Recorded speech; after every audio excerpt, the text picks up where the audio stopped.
नमस्कार दोस्तों, स्वागत है आप सभी का क्रिएटर IYS पर। इस वीडियो में हमारी टीम पहुंची मथुरा दिल्ली हाईवे पर स्थित संस्कृति यूनिवर्सिटी मथुरा में, जहां हम मिले श्री किशन चतुर्वेदी जी से, जो यूनिवर्सिटी के जनसंपर्क अधिकारी हैं।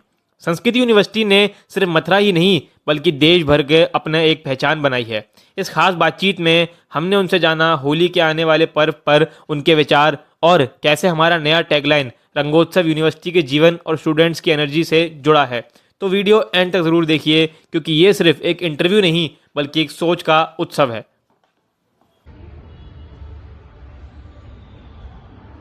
सभी दर्शकों को मेरा एक बार फिर नमस्कार। आज मैं संस्कृति यूनिवर्सिटी मथुरा छाता रोड यानी कि मथुरा दिल्ली हाईवे पर स्थित संस्कृति यूनिवर्सिटी में हूँ, और यहाँ पर आज मुझे समय दिया यहाँ के जनसंपर्क अधिकारी श्री किशन चतुर्वेदी साहब ने मुझे अपनी इस सीरीज के लिए मुस्कुराता भारत के इस खास शो में, जिस सीरीज का नाम है रंग, मैं सबसे पहले किशन चतुर्वेदी साहब का हृदय से धन्यवाद देता हूं कि आज आपने मुझे अपना बहुमूल्य समय दिया इस संस्कृत यूनिवर्सिटी के प्रांगण में, और मेरी सीरीज जिसका नाम है रंग। सर, आपका बहुत बहुत स्वागत है। और एक छोटी सी भेंट, फागुन का महीना, रंगोत्सव सच में एक एहसास है। बहुत सुंदर है और काफी स्फूर्ति दे रहा है। मुझे लगता है बहुत कम शब्दों में बहुत अच्छा एहसास कराया है आपने। सर, एक सीनियर सिटीजन होने के नाते, और आप तो सर कलम के सिपाही रहे हैं बड़े पुराने समय से, जब इलेक्ट्रॉनिक मीडिया दूर दूर तक नहीं था। रंग का किसी के भी जीवन में क्या महत्व होता है? रंग जब नाम आता है तो रंग केवल सर दीवारों पर पेंट ही माना जाता है या जीवन में एक अलग प्रकार का रंग होता है? क्या बोलेंगे? देखिए, रंग बहुत ही प्राकृतिक अवस्था से है, और हम कह सकते हैं कि मनुष्य के संग रंगों की भी उत्पत्ति हुई जी। और अगर हम रंगों की बात करें तो हमारे जो रंग है हमारे मन के भावों को बड़े अच्छे ढंग से व्यक्त करते हैं। इसलिए रंगों का जीवन में बहुत महत्व है, और कहते हैं कि रंग होते हैं तो दुनिया भी रंगीन हो जाती है। और ऐसा मैं इसलिए भी मानता हूँ कि इसका जब हम खुद अनुभव करते हैं तो हम देखेंगे कि बड़े आसानी से हमारे मन को प्रभावित कर देते हैं। ये रंग बिना कुछ बोले हुए, बिना शब्द व्यक्त करते हुए, हम इन रंगों के माध्यम से अपने मन के भावों को भी बहुत आसानी से दिखा सकते हैं। संस्कृत यूनिवर्सिटी एक ऐसा नाम है जो एक बार पढ़ ले तो उसको पूरा अपना इतिहास भी समझ आ जाता है, देश का भी समझ आ जाता है, समाज का भी समझ आ जाता है। संस्कृति, क्या मूल्य है संस्कृति नाम का? देखिए, ये हमारा बड़ा सौभाग्य है कि इस विश्वविद्यालय की परिकल्पना करने वाले हमारे जो चांसलर हैं, जिन्हें हम कुलाधिपति कह सकते हैं हिंदी में, वो बहुत यंग है। पहली बात तो बहुत यंग है, तो वर्तमान दौर को बहुत अच्छी तरह समझते हैं, लेकिन अपने भारत की संस्कृति से उनका इतना लगाव है कि उन्होंने इस विश्वविद्यालय को नाम ही संस्कृति दिया।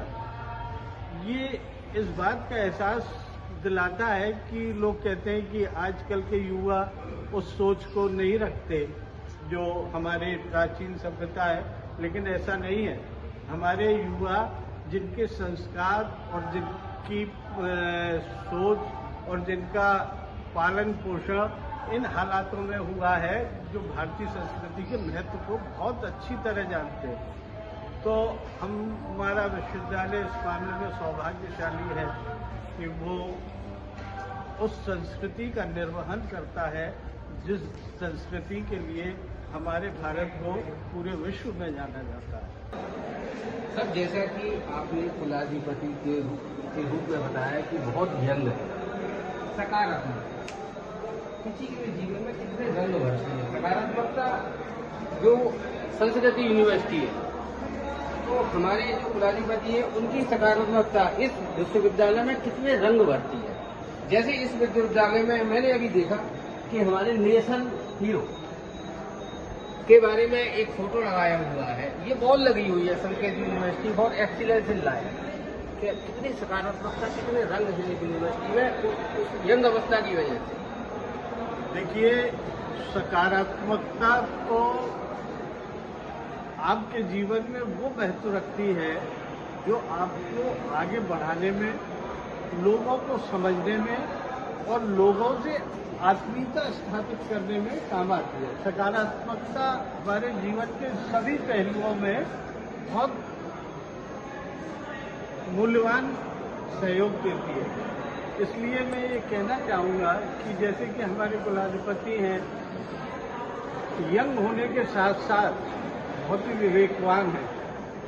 तो डॉक्टर सचिन गुप्ता जो हमारे कुलाधिपति हैं, उनका मानना है कि हमारे जीवन का जो एक्सीलेंस है उसके लिए हमारे जीवन में हमें सकारात्मक होना बहुत जरूरी है। अगर हम सकारात्मक होते हैं तो हम उन चीज़ों के प्रति जो कि कभी नुकसान भी देती हो, लेकिन हमारे मात्र सकारात्मक दृष्टिकोण से वो हमें बहुत अच्छा परिणाम दे सकती है और आगे चलकर टाइम में वो हमारे लिए, तो हमारे जो विद्यार्थी हैं जब वो इस वातावरण को और इस सोच को लेकर आगे बढ़ते हैं तो उनके जीवन की बहुत सारी समस्याएं बहुत सरलता से हल हो जाती हैं। तो अगर हम उस संस्कृति को, जो हमारी भारतीयता की पहचान है और जो संस्कृति, जो हमारे महापुरुषों ने जिस संस्कृति के प्रणेता रहे हैं और जो संस्कृति को लेकर आगे चले हैं और यूनिवर्सिटी में जिन्होंने अपनी सकारात्मकता का वो प्रभाव छोड़ा है, जिसके कारण आज हम कह सकते हैं कि हमारे विश्वविद्यालय से निकला बच्चा भारत की एक पहचान के रूप में सामने आता है। संस्कृति के रंगों को युवाओं में भरने की कितनी जरूरत है आज के समाज में, आपको क्या लगता है? आपने जब हमारी यूनिवर्सिटी में अभी प्रवेश किया तो आपने कैसा महसूस किया? बहुत सकारात्मक, शुरुआत से गेट से लेकर और यहाँ हम खड़े हुए यहाँ तक। हमारे यहाँ जितने भी प्रोग्राम होते हैं उसमें जीवन के उन सब रंगों का सार होता है जो कि हमारे जीवन के लिए आवश्यक है। तो जितना पढ़ना जरूरी है उतना ही हमें हमारे बच्चों को जीवन के हर क्षेत्र के बारे में सकारात्मक होना भी जरूरी है। हर उस क्षेत्र में जिसमें कि उनकी रुचि है, जिसमें कि उनका टैलेंट है, वो बाहर आना चाहिए। एक संदेश मैं आपको इसी संस्कृति यूनिवर्सिटी से अपने युवाओं को दिलवाना चाह रहा हूँ। आज का दौर जो 21वीं सदी का दौर है, मोबाइल का यूज बहुत ज्यादा हो गया है। उसकी वजह से हमारे समाज में कहीं न कहीं कुछ घटनाएं भी हो रही हैं। आप एक सीनियर पत्रकार भी रहे हैं, पुराने और बड़े कलम के सिपाही रहे हैं। आप युवा बच्चों से क्या कहना चाहेंगे इस मोबाइल का कम यूज करने के बारे में? क्या कलम से लिखने से लोगों की जिंदगी में और रंग भर सकते हैं? आपने सवाल बहुत अच्छा किया है और वर्तमान दौर की ये जरूरत है कि हमारे युवा ये समझे कि मोबाइल जो कि एक टेक्निकल बहुत बढ़िया गैजेट है। मोबाइल में हम मोबाइल के माध्यम से आज सारे विश्व के बारे में क्षणिक रूप से जान सकते हैं। तो जब हम मोबाइल का प्रयोग करें तो वो हमारी शिक्षा के लिए या हमारी ज़रूरत के लिए सीमित कर सकते हैं कि जितना हमें ज़रूरत है उसको हम सीमित करें। सर, लिखने में कितने रंग लोगों को मिलते हैं? युवा अगर लिखे तो कितने रंग? यही मैं बताने जा रहा हूँ कि अगर हम लिखते हैं तो उसका सीधा संबंध, क्योंकि आत्मा का संबंध विचारों से होता है और विचारों से हमारी लेखनी, इसलिए बहुत जरूरी है कि युवा थोड़ा लिखें, जितना समय मिले कुछ न कुछ जरूर अपने विचारों को कागज पे उतारें कलम के माध्यम से, तो उन्हें बड़ा सुखद एहसास होगा और उन्हें आत्मसंतुष्टि भी होगी कि हाँ मैंने आज इतना अच्छा लिखा। मुस्कुराता भारत की टीम जो सर विभिन्न समाज के अलग अलग टॉपिक्स लाते, हम लोगों ने स्लेट पे काम किया, हम लोगों ने मैं भारत हूँ पे काम किया, हम लोगों ने मैं भारत हूँ, इसके बाद हम लोग सब्जेक्ट लाए भारत गांव में भी बसता है और ग्रामीण पर्यटन को हम कैसे बढ़ा सकते हैं, एक प्रयास और एक विचार। वर्तमान में हमारी थीम चल रही है रंग।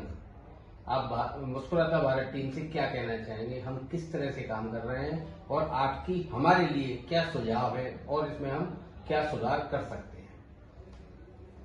देखिए, आजकल बहुत सारे माध्यम है अपनी बात कहने के, समाज की बात कहने के। मेरा तो यही एक सुझाव है कि हम उन अछूते विषयों को उठाएं जो अमूमन माध्यम छोड़ देते हैं। अन्य जो प्रचार के माध्यम है या समाज से जुड़ने के माध्यम है, उनमें बहुत सारे ऐसे मुद्दे जो कि अभी भी अछूते हैं और वो जीवन में बड़ा महत्व रखते हैं, जैसे सच्चाई जी, ईमानदारी और सच बोलने की आदत। बहुत अच्छा। अगर हम एक व्यक्ति में ये भाव जगाने में कामयाब होते हैं या हम जगाने का प्रयास करते हैं तो निश्चित रूप से भारत के लिए ये बहुत बड़ी सेवा होगी आपकी। बहुत अच्छा। तो आज जो प्रचार की दुनिया है उसमें अगर इस तरह की बातें होती हैं जो कि व्यक्ति के सुधार में, उसके विकास में और जो हमारे भारत की गुण थे, हमारे भारतवासियों के जो गुण थे जिसके लिए विश्व में भारत पूजा जाता था, उन गुणों को हम कैसे पुनः लोगों के अंदर फिर से जागृत करें, अगर हम इस दिशा में सोचते हैं तो हमारे पास तमाम ऐसे विषय निकल के आते हैं जिन पर वाकई काम होना चाहिए और काम नहीं हो रहा है। बिल्कुल सर, मैं आपकी बातों को ध्यान पर रखूंगा और बहुत जल्दी मैं इसी थीम पे जो आपने सच्चाई बताई इस पर मैं प्रयास करूंगा। सच बोलने की आदत जी, ईमानदारी का व्यवहार करने की आदत, पूर्ण पॉजिटिविटी के साथ विचार रखने की आदत। बिल्कुल सर, रंग सीरीज का मेरा मतलब ही यही था, मैंने रंगों को पॉजिटिविटी से जोड़ने का प्रयास किया है। सर, अगर मैं कल्पना करिए आपको एक स्लेट देता हूं और एक चौक देता हूं, आप उस पर क्या शब्द लिखना चाहेंगे? सत्य। ये क्यों आपके दिमाग में आया? देखिए, मुझे क्षण भी नहीं लगा। मैं इसलिए कहता हूं कि इस छोटे से शब्द का मनुष्य के जीवन में इतना महत्व है जो उसे भय मुक्त कर सकता है। एक छोटा सा शब्द, बहुत अच्छा। उसका पालन उसे भय से मुक्ति दिला सकता है। उसका पालन उसमें वो आत्मविश्वास जागृत कर सकता है जो वो अन्य किसी माध्यम से जागृत करने में वर्षों लगा देगा। सत्य के पथ पर आगे बढ़ने से उसके जीवन में, मैं मानता हूं दिक्कतें भी आएंगी, ऐसा नहीं है कि सब कुछ ऐसे ही है। आज के दौर में सत्य का आचरण करना एक बहुत कठिन बात है। बहुत जल्दी सर, इन्हीं शब्दों के साथ निश्चित रूप से कि सत्य के रंग, सत्य होता क्या है, इसी कैंपस से आपके अनुसार आपके जो भी यहाँ पे जो भी सिस्टम है उसी सिस्टम के साथ इसी विषय पर मैं बहुत जल्दी आप ही लोगों से एक नए पॉडकास्ट के साथ मिलूंगा। सत्य के रंग, ईमानदारी और सच्चाई जीवन में क्या महत्व रखती है। और आज आपने सर मुझे समय दिया, आपको बहुत बहुत शुभकामनाएं। आप इसी तरह आपके शब्द लोगों के काम आते रहें, युवाओं का भविष्य बदले, मोबाइल का कम यूज करें जैसा कि आपने बताया, और संस्कृति यूनिवर्सिटी इस तरह के नाम हमारे लोगों के अंतरात्मा तक जाएं और लोगों को पता पड़े कि संस्कृति का असली मंत्र क्या होता है। और इस तरह के विश्वविद्यालय जिनका नाम ही संस्कृति है, यहाँ आके लोगों को बहुत पॉजिटिविटी मिलती है। लोग आए, विजिट करें और इस यूनिवर्सिटी का माहौल देखें। मेरी बहुत बहुत शुभकामनाएं चतुर्वेदी साहब, आपने मुझे समय दिया और इस संस्कृति यूनिवर्सिटी के लिए रंगोत्सव का त्योहार बहुत सारे रंग लेके आए संस्कृति के साथ। आपका बहुत बहुत धन्यवाद। धन्यवाद।